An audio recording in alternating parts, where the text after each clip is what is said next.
And অ্যারোমাতে তোমাদের অনেক অনেক শুভেচ্ছা, ভালোবাসা, অভিনন্দন। আজকে একটা দারুণ রেসিপি তোমাদের সঙ্গে শেয়ার। আমি ধুয়ে পরিষ্কার করে নিয়েছি আর মাংসগুলোর সাইজ তোমরা দেখতেই পাচ্ছ। এতে আমি 1 চামচ থেকে 2 চামচের মতন তেল দিয়েছি আর 1 চামচ হলুদ দিয়েছি। তো দিয়ে হচ্ছে কি করব দেখে নাও। এটা ছোট হয়ে গেছে বাটিটা, আমি এই জন্য এই বাটিতে একটু নিয়ে নিচ্ছি।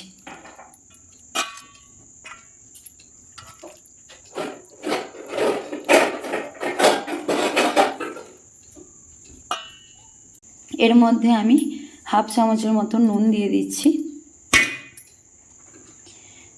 রেড চিলি পাউডার 1 চামচ, তোমরা চাইলে 2 চামচও দিতে পারো। আমি 2 চামচের মতনই দিয়ে দিচ্ছি। দই আমি 2 চামচ দিচ্ছি। আদা রসুনের পেস্ট হচ্ছে 1 চামচ। গন্ধরাজ লেবু 1/2,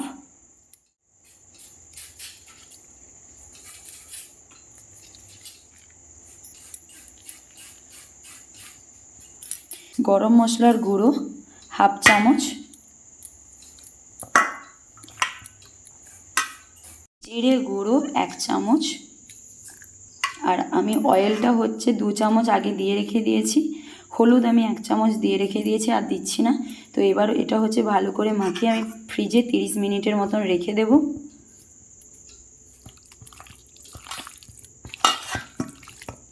ঢাকনা দিয়ে কিন্তু ফ্রিজে রেখে দেব।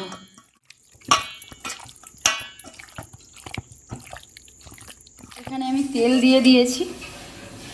তো এখানে পেঁয়াজটা দেখে নাও, আমি 2 বাটি ভর্তি করে পেঁয়াজ কেটে নিয়েছি, একদম ছোট ছোট সাইজের করে নিয়েছি। তো এর মধ্যে আমি এবার দিয়ে দেবো। আমি সরষের তেল নিয়েছি।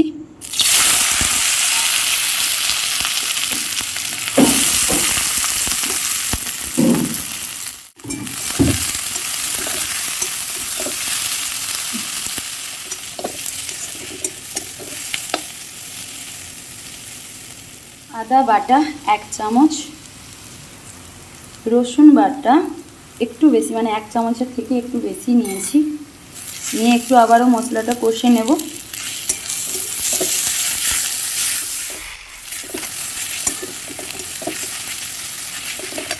এখানে আমি কাশ্মীরি গুঁড়ো লঙ্কা 2 চামচ দিয়ে দেব। রেড চিলি পাউডার 1 চামচ, হলুদ 1/2 চামচ, ধনে গুঁড়ো 1 চামচ,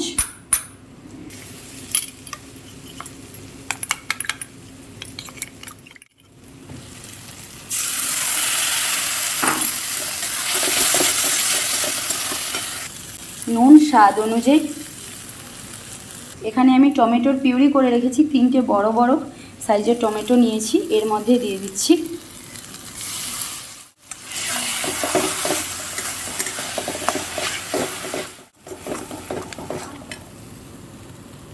দিয়ে মশলা কষে নেব 10 থেকে 20 মিনিট। তো মশলা মোটামুটি কষা হয়েছে, একদম পুরো কষা হয়নি কারণ তেল ছাড়েনি। আমি একটু পরে আবার মশলাটা কষে নেব।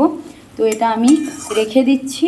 এবার আমি মাংসটা ফ্রিজ থেকে বের করে মাংসটা ভেজে নেব, ঠিক আছে? তারপরে আবারও একটু মশলা কষবো আর কিছু মশলা অ্যাড করব, তারপরে আবার কি করব তোমাদেরকে দেখাবো। তো এটা এইভাবে আমি রেখে দিচ্ছি। তো আমি এখানে প্যান বসিয়ে দিয়েছি, অল্প তেল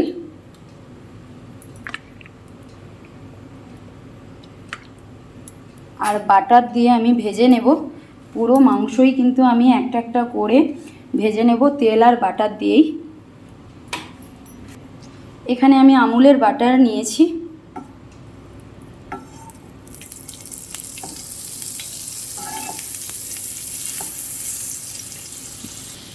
এখানে আমি আমুলের বাটার নিয়েছি।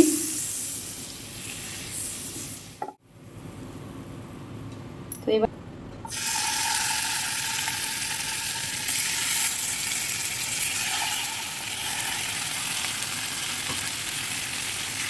একটু হাই ফ্লেম একটু লো ফ্লেম এরকম এইভাবেই কিন্তু করে নিতে হবে।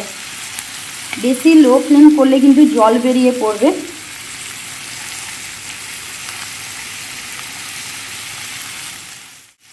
ব্যাস এই কটাই আমি ভেজে নেব আগে।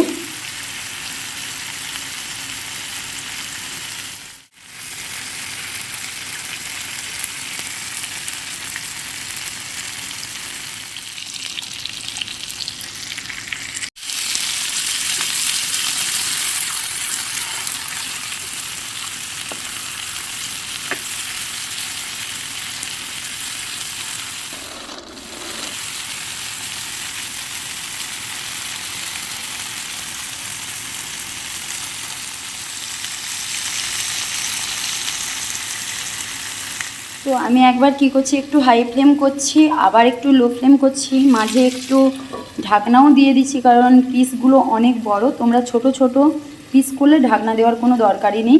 আর এইভাবে যদি পিস করো তাহলে কিন্তু ঢাকনাও দিতে হবে, লো ফ্লেম করতে হবে, হাই ফ্লেম করতে হবে। তো তোমরা দেখো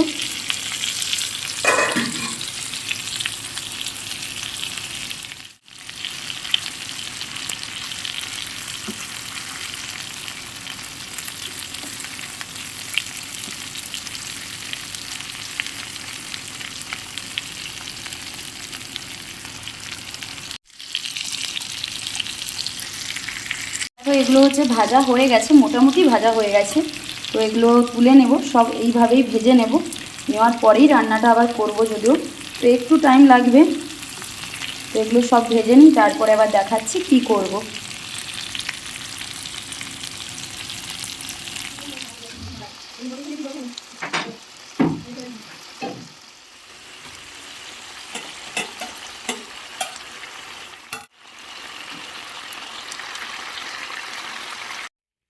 তো দেখো সবগুলো ভাজা হয়ে গেছে, আমি ফ্রাই করে নিয়েছি।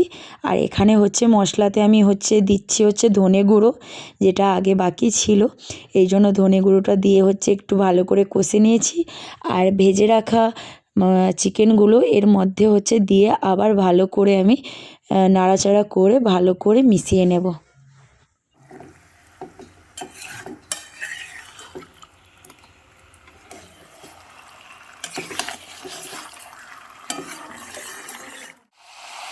এখানে আমি 1 বাটির মতন জল দিয়ে দিচ্ছি, এটা মশলারই জল, এর মধ্যে আমি দিয়ে দিচ্ছি।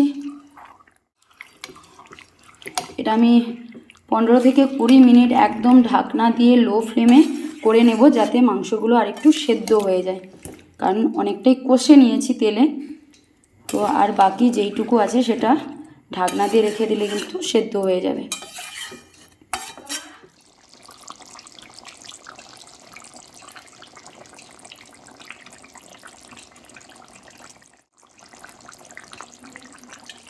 এর উপরে আমি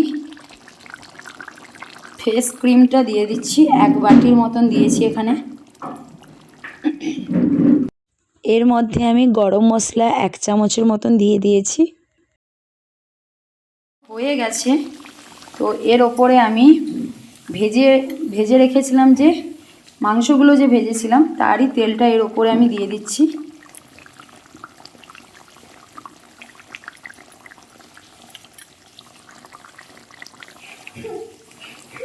আর এর ওপরে আমি অল্প করে একটু 1 চামচের মতন বাটার দিয়ে দিচ্ছি। কসুরি মেথি পাতাটা এর ওপরে আমি দিয়ে দিচ্ছি। হয়ে গেছে। আর আমি তেমন কোনো গার্নিশ করব না, জাস্ট দেখাচ্ছি, একটু পরেই তোমাদের দেখাচ্ছি।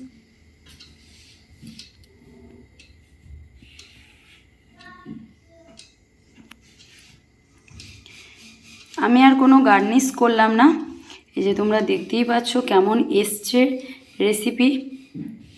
তো চিকেন টিক্কা মশলা রেসিপি আজকে তোমাদের সঙ্গে শেয়ার করলাম। আই হোপ তোমাদের খুবই ভালো লাগবে। আর যদি ভালো লাগে তাহলে অবশ্যই একটু লাইক, শেয়ার, কমেন্ট, সাবস্ক্রাইব করে নিও, তাহলে আমার নতুন ভিডিও তোমরা দেখতে পাবে। আর এটা দেখতেই পাচ্ছ কেমন এসছে, পুরো দোকানের থেকেও অসাধারণ টেস্ট। তো অবশ্যই একবার বাড়িতে বানাও, আর কেমন হয়েছে আমাকে কমেন্ট বক্সে কমেন্ট করে জানাবে।